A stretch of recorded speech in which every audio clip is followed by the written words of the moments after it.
എല്ലാ പാരൻസും നന്നായി ശ്രദ്ധിക്കുക. സ്വന്തം നമ്മുടെ മക്കൾ നമ്മുടെ കൺകുളിർമയാണ്, പ്രതീക്ഷകളാണ്, ആശകളാണ്, നമുക്ക് വേണ്ടി പ്രാർത്ഥിക്കാനുള്ള നമ്മുടെ മക്കളാണ്. പരമാവധി അവരെ സൂക്ഷിച്ച് നമ്മൾ കൈകാര്യം ചെയ്യുക. പ്രത്യേകിച്ചും മൊബൈലിന് അഡിക്റ്റായിക്കൊണ്ടിരിക്കുന്ന പല മീഡിയകളിലും പലതരത്തിലും അവരെ കാത്തിരിക്കുന്ന ദുരന്തങ്ങൾ ചെറുതല്ല. അതുകൊണ്ട് തീർച്ചയായിട്ടും നമ്മൾ നമ്മുടെ മക്കളെ ശ്രദ്ധിക്കുക. 10ാം ക്ലാസ് കഴിയുന്നത് വരേക്കും അവർക്ക് ഫോൺ കൊടുക്കാതിരിക്കുക. നമ്മുടെ ഫോൺ അവർ ഉപയോഗിച്ചോട്ടെ.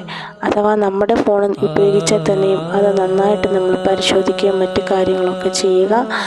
നമ്മുടെ മക്കളുടെ പ്രാർത്ഥനയ്ക്ക് വേണ്ടിയിട്ടാണ് നമ്മൾ ജീവിക്കുന്നത്. അല്ലാതെ നമുക്ക് എന്ത് നേട്ടമാണ് നമ്മുടെ മക്കളിൽ നിന്ന് നമ്മൾ പ്രതീക്ഷിക്കുന്നത്?